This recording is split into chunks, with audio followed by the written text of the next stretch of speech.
असी 100 करोड़ रुपया तो पाता और इसलिए गन्ने वाले इस यात्रा का जिहड़े उत्पादक ने उन्हां दे नेतृत्व 15 अगस्त को 100 करोड़ अगर सही मायने में अगर हिमाचल प्रदेश में किया तो किसी और ने नहीं, हिमाचल प्रदेश की जनता ने किया। इसलिए मैं इस कार्यक्रम के बीच में ये जरूर कहना चाहता हूँ, लोग देते रहते हैं सरकारी इस नेता ने किया, ये उस नेता ने किया। नेताओं की एक भूमिका थी 150 करोड़ प्राइवेट जहाँ जिस नेतृत्व को अवसर मिला, सारियां मिलां नाल गल हो उन्हें हिमाचल प्रदेश का नेतृत्व करते हुए हिमाचल को आगे बढ़ाने में काम किया, इसमें दुराई। लेकिन सही मायने में अगर हिमाचल प्रदेश अगर आगे बढ़ा है, आगे बढ़ करके यहाँ पहुंचा है, तो ये श्रेय सारा का सारा हिमाचल प्रदेश की जनता को जाता है, आप सबको जाता है, क्योंकि परिश्रम करने वाले, जमीन पर मेहनत करने वाले जो लोग थे वो आप लोग थे।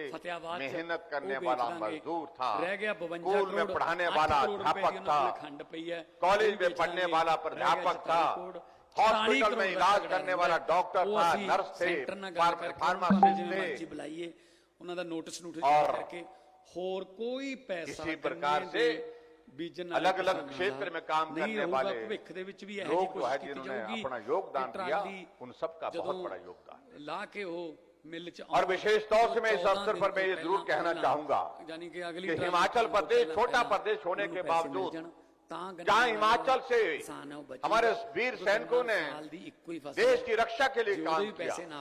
हम हिमाचल प्रदेश को वीर भूमि कहते हैं। देवभूमि के साथ साथ वीर भूमि इसलिए कहा जाता है क्योंकि हिमाचल प्रदेश के हमारे वीर सैनिकों ने देश की रक्षा के लिए अपना जीवन कुर्बान करने के लिए कभी भी जो है पीछे मुड़ करके नहीं देखा। अभी कारगिल का युद्ध हुआ था, जब उस कारगिल के युद्ध में आप लोगों ने इस बात को भी देखा, 4 परमवीर चक्कर पूरे भारत को मिले थे, उसमें से 2 परमवीर चक्कर हिमाचल प्रदेश के मिले थे, हिमाचल प्रदेश में मिले थे और यहाँ आपके बिलासपुर के संजय कुमार को मिले। जिहड़ी मर्जी धूरी दे इलाके दी कोई समस्या, ये हमारी गौरवशाली इतिहास की एक पहचान है। देखो आया नहीं जाना और उस दृष्टि से हम आगे बढ़ते हुए आज यहाँ पर पहुंचे हैं क्योंकि हर व्यक्ति ने अपना योगदान दिया है, हर व्यक्ति ने अपना परिश्रम करने की कोशिश की है। फीड करके सीधा जिहड़े भी महकमे दा वो काम मैं उत्थे जाऊगा। हम इस बात को भी देख रहे थे अगले दिन तक कि हिमाचल प्रदेश में जब गठन हुआ था दूसरा काम बंद कर देना, तो हिमाचल प्रदेश में हमारी सड़कों की लंबाई 228 किलोमीटर थी और आज हिमाचल प्रदेश में सड़कों की लंबाई 39,500 किलोमीटर है। 39,000 किलोमीटर से भी ज्यादा हो गई। 39,000 कार करा ली, 354 भी नाल ही ले चलते, चल नंबरदार हाथ नु मुड़ आवांगे। और इस यात्रा का मैं जब जिक्र करता हूँ, गए सड़कों का मैं जब जिक्र करता हूँ तो स्वाभाविक रूप से हमारे बीच में हमारे मस्तिष्क में एक चित्रण आता है कि हमारे देश के पूर्व में प्रधानमंत्री रहे अटल बिहारी वाजपेयी जी का बहुत बड़ा योगदान रहा। कहते तू तुसी बाहर बैठो, मैनू कल्ले नु मिल। उन्होंने देश के लिए एक नई योजना की शुरुआत की थी, जिस योजना को हम प्रधानमंत्री ग्राम सड़क योजना कहते हैं। आज अगर 39,500 किलोमीटर सड़क हिमाचल प्रदेश में निर्मित हुई है, उसमें 51% 51% योगदान तो 2 बोतल ले लो अटल जी की उस योजना का, जिसको प्रधानमंत्री ग्राम सड़क योजना वो गेड़ा 10 तो 15,000 जाते हैं सड़क में पट्टा बंदा है, प्रधानमंत्री ग्राम सड़क योजना। झूठ नहीं बोलता मैं, वो गेड़े बंद करने चंडीगढ़ वाले जेडे 15,000 इत्थे आओ आपकी अर्जी फड़ाओ कि अगर देश के लिए जदों असीं वोटां मंगदे हां तो तुहाडे घर घर आउणे गांव तक सड़क पहुंचानी है, जदों जित जाने उदों कहना चंडीगढ़, उसके लिए हमको दिल्ली से देना पड़ेगा। सरकार तुहाडे द्वार, सरकार थोड़े और इसी बात की शुरुआत के लिए उसी सरकार दे पूरे देश भर के लिए 60,000 करोड़ रुपए की लागत से प्रधानमंत्री ग्राम सड़क योजना की शुरुआत की। आज गांव में सड़कें पहुंची हैं, सड़कें बन करके पक्की हो गई है। मेरे वॉलंटियर उसमें अधिकांश सड़कें वो सड़कें हैं जो प्रधानमंत्री ग्राम सड़क योजना के अंतर्गत सरकार है अपनी। हुण भाई और बहनों में ये भी मैं आपके बीच में कहना चाहता हूँ बड़ी जेडे काम ने कि बहुत सारी चीजों का हम जिक्र करें। अफसर ने प्यार ना गल करो। अगर हम स्वास्थ्य के संस्थानों का जिक्र करें, जब 1948 में हिमाचल बना था, सिस्टम उन्होंने काम नहीं उस वक्त 68 स्वास्थ्य के संस्थान हिमाचल प्रदेश में थे। आज हिमाचल प्रदेश में 4,320 हमारे हेल्थ के माहौल ही है नहीं, इंस्टीट्यूशन जैसा स्थान है जहाँ पर हम स्वास्थ्य की बेहतरीन सुविधा देने की हम कोशिश करें। बाथरूम है नहीं, यहाँ अगर हम आज बिलासपुर में हैं, फिर हाई तो स्कूल बिलासपुर में मुझे लगता है कि हमारी बात अधूरी रहेगी कि हम इस बात इस कार्यक्रम में ऑल इंडिया मेडिकल इंस्टीट्यूट जो कभी दिल्ली मिलता था, आज बिलासपुर की धरती पर जमीन पर खड़ा है और यहाँ पर अपने स्वास्थ्य की सुविधाएं देने के लिए तैयार है। और इसी महीने के अंत में या सितंबर महीने की शुरुआत में आदरणीय प्रधानमंत्री जी हॉस्पिटल का, एम्स का इनॉग्रेशन करने के लिए बिलासपुर आने वाले। जनगणना वास्ते सानू डिपार्टमेंट के अंदर मुझे लगता है मेरी बात अधूरी रहेगी अगर आज के सप्ताह में 6000 टीचर जिनके योगदान से ये all India medical institute Bilaspur की धरती पर अगर जमीन पर हम देख रहे हैं, तो बात अधूरी रहेगी अगर हम अपनी पार्टी के, हमारे राष्ट्रीय अध्यक्ष प्रकाश नड्डा जी का जिक्र हासिल करा लो। 3 महीने का बहुत बड़ा योगदान रहा है। इन्ने पैसे तनख्वाह जी उन्होंने दो। और हिमाचल प्रदेश में पढ़ाई स्कूलों बाहर, चाहे वो मेडिकल कॉलेज चंबा का है, चाहे वो मेडिकल कॉलेज नाहन का, सिरमौर का है, चाहे वो मेडिकल कॉलेज हमीरपुर का है, 3 मेडिकल कॉलेज हिमाचल प्रदेश में आदरणीय जगत प्रकाश नड्डा जी ने दिए। जनगणना जब वो स्वास्थ्य मंत्री थे, हिमाचल में एम्स बनना चाहिए, कहाँ बनाया जाए सारी बात को लेकर के चर्चा हुई और उन्होंने कहा कि बिलासपुर की धरती में जो है केंद्र में जो हमारा पड़ता है हिमाचल प्रदेश के, यहाँ पर एम्स का शिलान्यास होना चाहिए। आदरणीय प्रधानमंत्री जी आए बिलासपुर और एम्स का शिलान्यास करके बहुत बड़ी सौगात हिमाचल वासियों को दी है। ढांचा है कितने है भाई और बहनों, देखते हैं कुछ लोग कहते हैं कि हम लंबे समय तक सत्ता में रहेंगे। ये हिमाचल के निर्माण का तो बहुत बड़ी चीज है, हिमाचल को यहाँ तक पहुंचाने का योगदान हमारा है। आज तो मैं उन सारी चीजों को लेकर के आज के इस कार्यक्रम में उनके बारे में ज्यादा कुछ कहना नहीं चाह रहा। उस वक्त तो डरो, अगर हिमाचल तो भीख मंगा देता है बना है तो पिछले कल डॉक्टर YS परमार सिर पे ताज टिका देते हैं, जिनके जन्म बहुत बड़ी चीज है, जन्म जयंती थी, उस कार्यक्रम में भी हम थे, उस कार्यक्रम में भी मैंने इस बात का जिक्र किया। डॉक्टर YS परमार जी सबके थे, उनको हम हिमाचल प्रदेश निर्माता के रूप में जानते हैं। तीजी अख लग जाती है फिर, और हिमाचल प्रदेश में हिमाचल प्रदेश के गठन से लेकर के हिमाचल प्रदेश को पूर्ण राज्य का दर्जा देने तक एक लंबा संघर्ष किया और उस संघर्ष में उनका एक बहुत बड़ा योगदान रहा। हजे तक कांग्रेस, लेकिन ये भी बात हमको मान के चलना पड़ेगा सरकार च नहीं रहे कि हिमाचल को सही मायने में जहां आज पहुंचना था 75 वर्षों के पश्चात, उस मुकाम को हम अभी भी हासिल नहीं कर पाए, क्योंकि लंबे समय तक जो सत्ता का आनंद लेते रहे, अपने उनका ध्यान हिमाचल को आगे बढ़ाने के बजाय सत्ता पर केंद्रित रहा। ये सचमुच में बहुत दुख का। आज मैं आप सबके बीच में ये मैं जरूर कहना चाह रहा हूँ कि हिमाचल प्रदेश में 4.5 वर्ष के कार्यकाल से ज्यादा हमारी पार्टी का कार्यकाल पूरा हुआ है। और इन 4.5 वर्ष के कार्यकाल में निश्चित रूप से हिमाचल प्रदेश में हर क्षेत्र में काम हुआ है। और यहाँ जिसका जिक्र यहाँ पर हमारे माननीय विधायक कटवाल जी कर रहे थे, जो इस विधानसभा क्षेत्र में चाहिए था, जो इस विधानसभा क्षेत्र में कमी महसूस कर रहे थे, उस कमी को हमने पूरा करने की हमने कोशिश की। मैं एक योजना का जिक्र नहीं करना चाहूंगा, मैं ये जरूर कहना चाहता हूं कि हमारे झंडूता विधानसभा क्षेत्र में विकास को गति मिलने चाहिए। हाजिरी कबूल कर दो, दोनों हाथ चक के 2 नारे और उसमें हमको शुरुआत चाहिए। बोले आपके जनप्रतिनिधि होने के नाते कटवाल जी बताते गए और हम वाहिगुरु जी का को पूरा करते रहे। झंडूता विधानसभा क्षेत्र में समग्र विकास की अगर हम बात करें, हर जगह जहाँ स्कूल मिलना चाहिए था वहाँ स्कूल दिया गया, जहाँ हॉस्पिटल अपग्रेड करने की जरूरत थी वहाँ हॉस्पिटल अपग्रेड किया, हॉस्पिटल बनाने की जरूरत थी वहाँ हॉस्पिटल बनाने की दिशा में आगे बढ़े। जहाँ अटल आदर्श योजना के अंतर्गत स्कूल का भवन और स्कूल के भवन के साथ काम की शुरुआत करनी थी, वहां उस काम को शुरू किया गया। इस प्रकार से आपके इस विधानसभा क्षेत्र में हर तरह से विकास को गति देने की हमने कोशिश की। पेयजल योजनाओं का जिक्र यहां पर कर रहे थे, पेयजल योजनाओं के साथ साथ में पुल का जिक्र कर रहे थे कि सबसे लंबा पुल हिमाचल प्रदेश का संभवतः आपके इस विधानसभा क्षेत्र के अंतर्गत बनने की स्थिति में बन रहा है। और ऐसे में बहुत सारी योजनाओं का हम जिक्र करेंगे, तो मुझे लगता है कि क्योंकि हम आने में देर हो गए हैं, इसलिए मैं उन सारी चीजों में विस्तार से नहीं जाना चाह रहा हूं। हिमाचल प्रदेश में चाहे हमारे कर्मचारी भाई हैं, चाहे हमारे दूसरे वर्ग के जितने भी लोग हैं, जो भी संभव हो सकता था हमने सरकार की ओर से प्रयत्न किया, कोशिश की है उनकी मदद करने की। कोविड का संकट होने के बावजूद भी हमने प्रयत्न किया है कि जो समय पर उनको सैलरी मिले, समय पर उनको पेंशन मिले कर्मचारियों को, और समय पर उनको जो मदद की जा सकती है उस मदद को उन तक पहुंचाने की हमने प्रयत्न किया है। और उसमें हम इस बात को कह सकते हैं कि आज भी कुछ जो मामले रहे हैं उन सारी चीजों को लेकर के हम आने वाले समय में हम कोशिश करेंगे, उनका भी समाधान निश्चित रूप से हम करने की कोशिश करेंगे। भाई और बहनों, जहां आज हम एक बात जरूर कह रहे हैं, अगर हिमाचल प्रदेश अलग पहचान के साथ पूरे मानचित्र पर, पूरे देश के मानचित्र पर खड़ा है, उसमें आप सबका बहुत बड़ा एक योगदान है। और स्वाभाविक रूप से मैं आज के इस कार्यक्रम में ये मैं जरूर कहना चाहूंगा, हम हिमाचल प्रदेश में अब चुनाव के नजदीक हैं।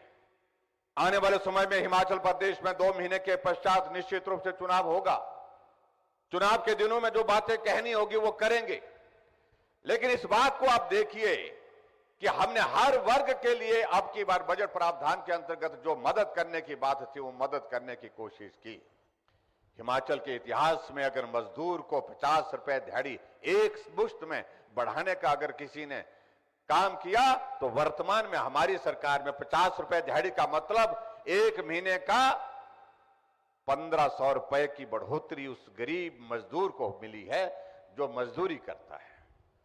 चाहे वो आंगनबाड़ी वर्कर हैं, चाहे वो आशा वर्कर हैं, जिन्होंने कोविड के संकट में बहुत बड़ी अपनी संकट में अपनी सुविधाएं, अपनी सेवाएं दी हैं, उनके लिए जो मदद कर सकते थे वो मदद की। आशा वर्कर के लिए हमने 1850 रुपए की बढ़ोतरी की, जो आज तक के इतिहास में सबसे बड़ी बढ़ोतरी हुई है। आंगनबाड़ी वर्कर के लिए 1700 रुपए की बढ़ोतरी हमने की हर महीने की, वो आज तक की सबसे बड़ी बढ़ोतरी उनके लिए की गई। हमने सिलाई अध्यापकों के लिए, हमारे पार्ट टाइम वर्कर लगे हैं उनके लिए, हमारे पंचायतों में लगे चौकीदार उनके लिए, हमारे रेवेन्यू में लगे चौकीदार उनके लिए, सबके लिए जहां जितना मदद कर सकते थे वो मदद करने की हमने कोशिश की। हम मदद तो ज्यादा करना भी चाह रहे थे, लेकिन कोविड का संकट अगर बीच में नहीं होता तो शायद मुझे लगता है कि आज की परिस्थिति में हम और भी ज्यादा बेहतर ढंग से काम करने की स्थिति में हो पाते हैं। आज हम इस बात का हम जिक्र कर रहे हैं, आदरणीय प्रधानमंत्री जी के नेतृत्व में केंद्र में सरकार, आज उस सरकार को मजबूत करने की जरूरत है। और हम हिमाचल वालों के लिए तो बहुत ज्यादा जरूरत है इस चीज की, क्योंकि हिमाचल केंद्र के सहयोग के बिना आगे नहीं बढ़ सकता। ये पक्की बात है, इस बात को हमको मान करके चलना पड़ेगा।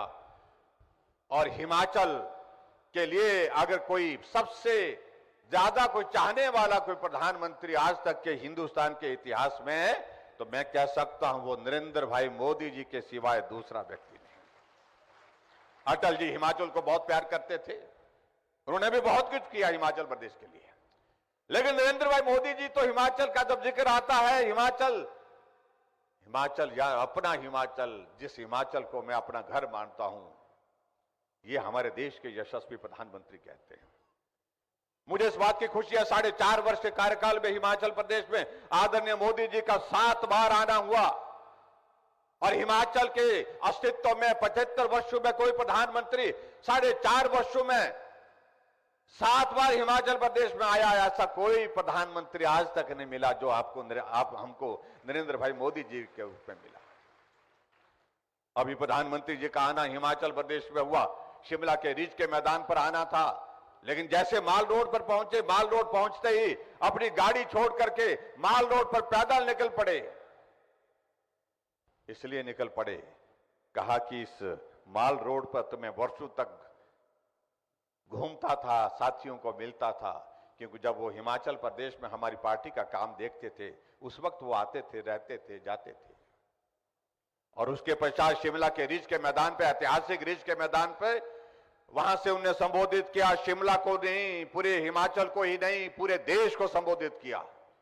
उस दिन का कार्यक्रम इस तरह का कार्यक्रम था जिस कार्यक्रम में पूरे देश के सारे मुख्यमंत्री वर्चुअल माध्यम से जुड़े हुए थे और 700 जिले में डायरेक्ट वो जो है वो कार्यक्रम ऑनलाइन जो है वो वहां पर दिखाया जा रहा था। वहां पर 17 लाख लोग पूरे देश भर में उस कार्यक्रम को देख रहे थे। इस प्रकार का कार्यक्रम शिमला के रिज के मैदान से पहले में आज से पहले कभी नहीं हुआ।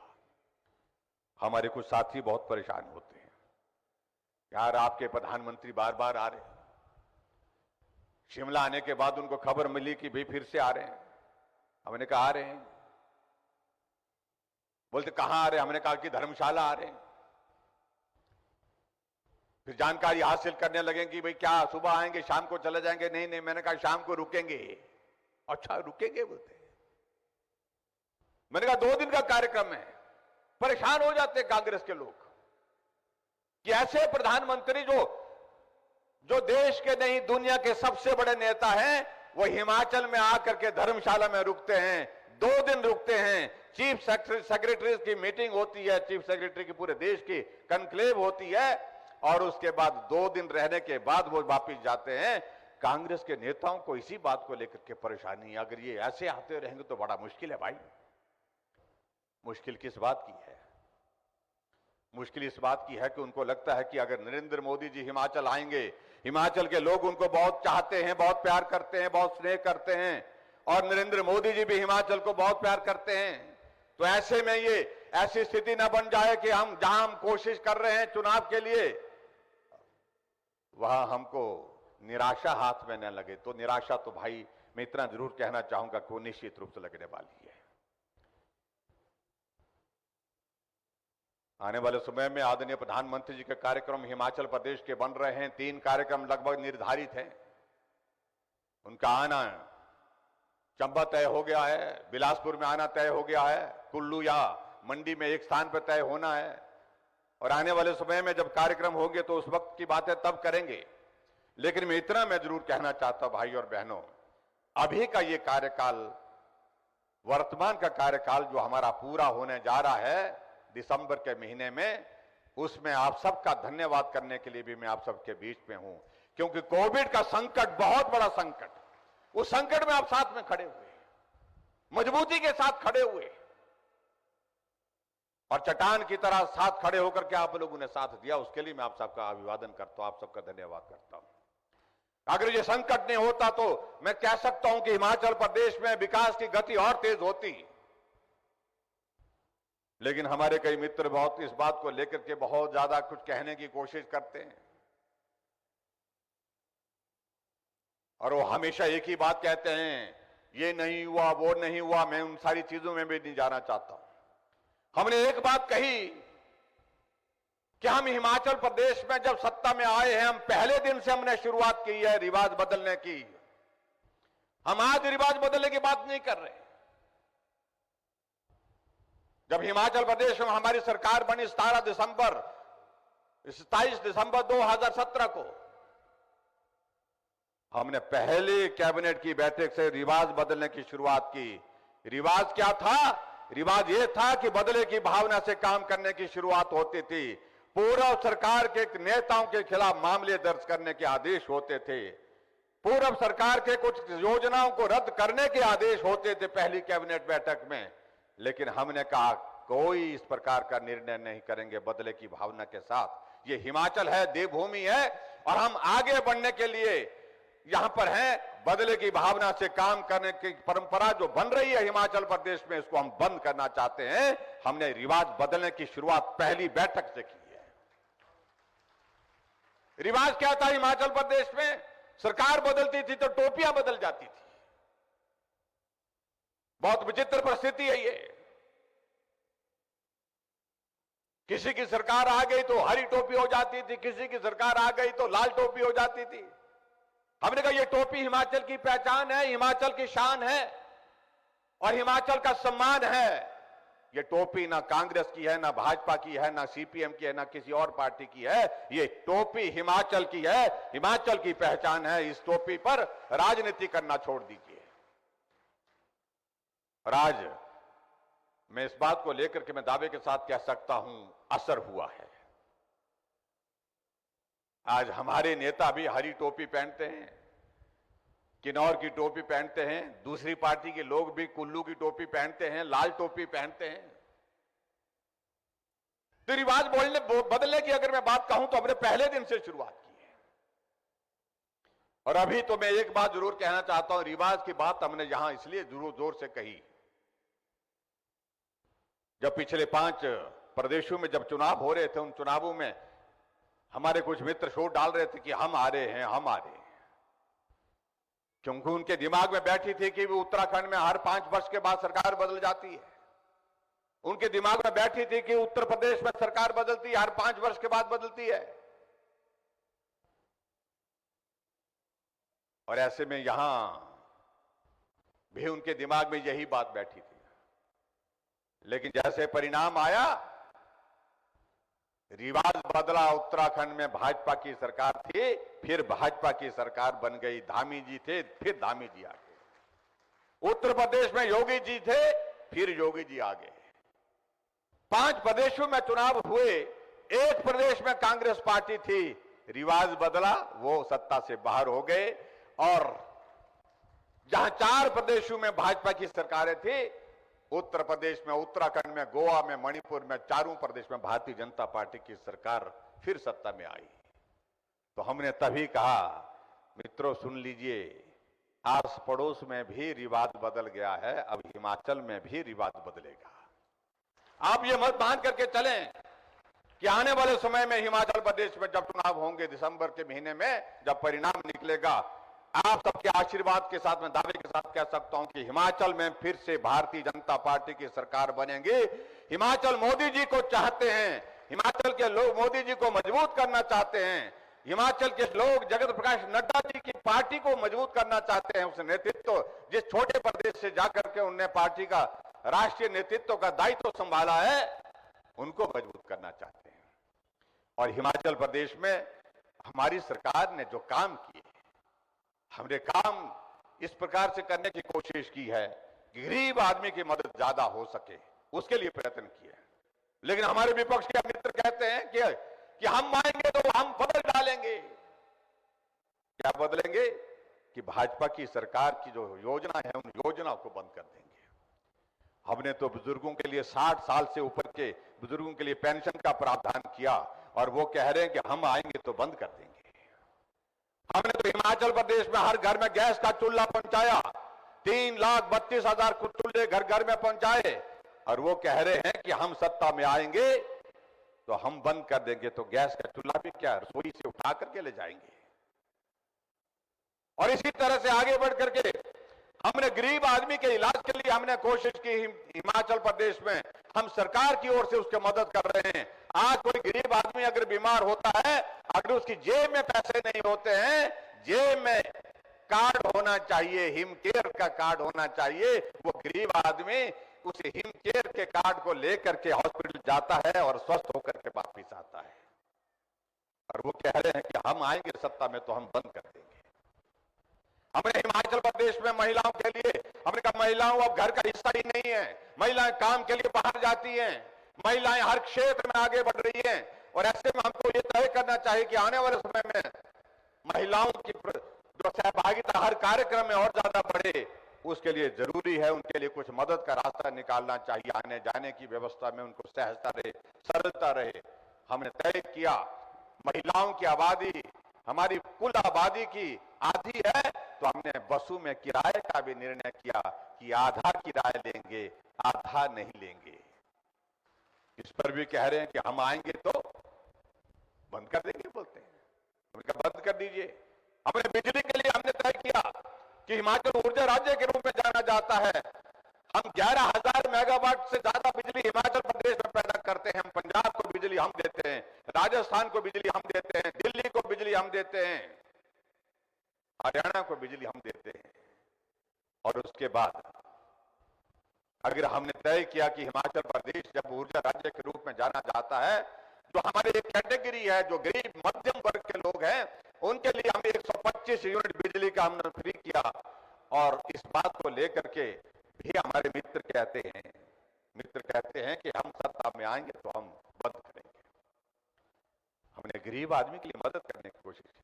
और यहां मैं जानना चाहता हूं कि बहुत सारे लोगों को, जो जितने भी लोग यहां पर हैं, मैं दावे के साथ कह सकता हूं, जितने लोग यहां पर बैठे हैं, मुझे नहीं लगता है कि आपको उस बार बिल देना पड़ा होगा। जीरो बिल आया। कितना बिल आया? कितना बिल आया? ज्यादा आया? बिल आया बिजली का, लेकिन जीरो बिल आया। और कांग्रेस वाले बोलते हैं कि हम सत्ता में आएंगे तो पूरा बिल लेंगे। और इस बहुत बड़ी विचित्र बात है, इनके एक नेता को बहुत आजकल घोषणा करने की आदत पड़ गई है। और उनकी घोषणा का आलम तो इस कदर है कि पार्टी को पूछे बिना घोषणा करते हैं। वो पार्टी को विश्वास में लिए घोषणा करते हैं। पंजाब में जो एक पार्टी सत्ता में आई है, उसने कहा कि हर महिला को हम 1000 रुपए देंगे। और कांग्रेस के नेता एक हिमाचल प्रदेश में उन्होंने कह दिया कि हम जो है हर महिला को 18 साल से ऊपर की महिला को 1500 रुपए देंगे। आपको आप कैलकुलेट करो, लगभग 35 लाख के करीब 35 लाख के करीब महिलाओं की पॉपुलेशन है, 36 लाख के लगभग। और आप हिसाब लगाओ कि एक महीने का अगर 1500 रुपए देंगे तो कितना, उसने हिसाब भी जोड़ा क्या?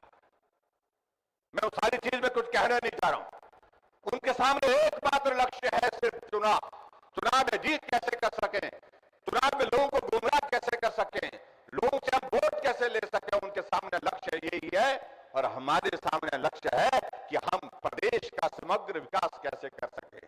हम प्रदेश में नरेंद्र भाई मोदी जी के नेतृत्व में केंद्र से आने वाली मदद को हम कैसे जो है हम जारी रख सके, और उस मदद के माध्यम से हिमाचल प्रदेश को विकास की राह पर आगे बढ़ाने के लिए हम काम कैसे कर सके। ये अंतर है जिसको समझने और समझाने की आवश्यकता है। इसलिए भाई और बहनों, मेरा आप सबसे यही निवेदन है, लंबी बात कहने का वक्त नहीं, आप सबसे मेरा यही निवेदन है। एक दौर आ रहा है जहां हमारा दौर काम करने का तो हमने पूरा किया है, जितना भी कर सकते थे पूरे हिमाचल प्रदेश में। कोई विधानसभा क्षेत्र हिमाचल प्रदेश में ऐसा नहीं है जहां सैकड़ों करोड़ रुपए के उद्घाटन और शिलान्यास नहीं हुए, सैकड़ों करोड़ रुपए की योजनाएं वहां पर नहीं बनी। हर विधानसभा क्षेत्र में बनी है, और आपके इस विधानसभा क्षेत्र में भी बहुत सारी योजनाएं बनी है।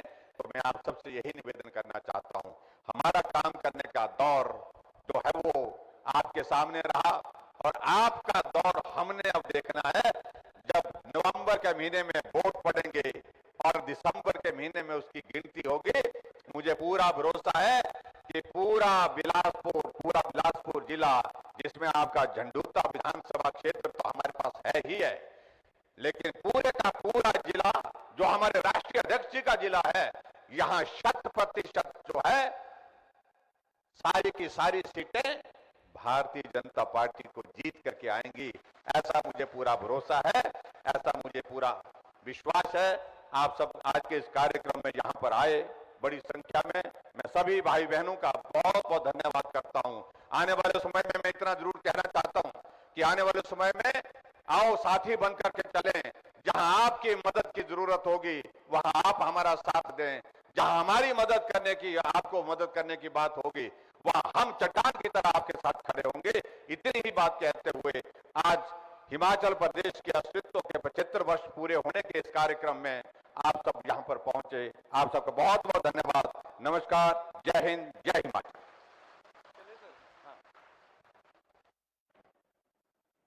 अभी सभी यहाँ बैठे रहिएगा।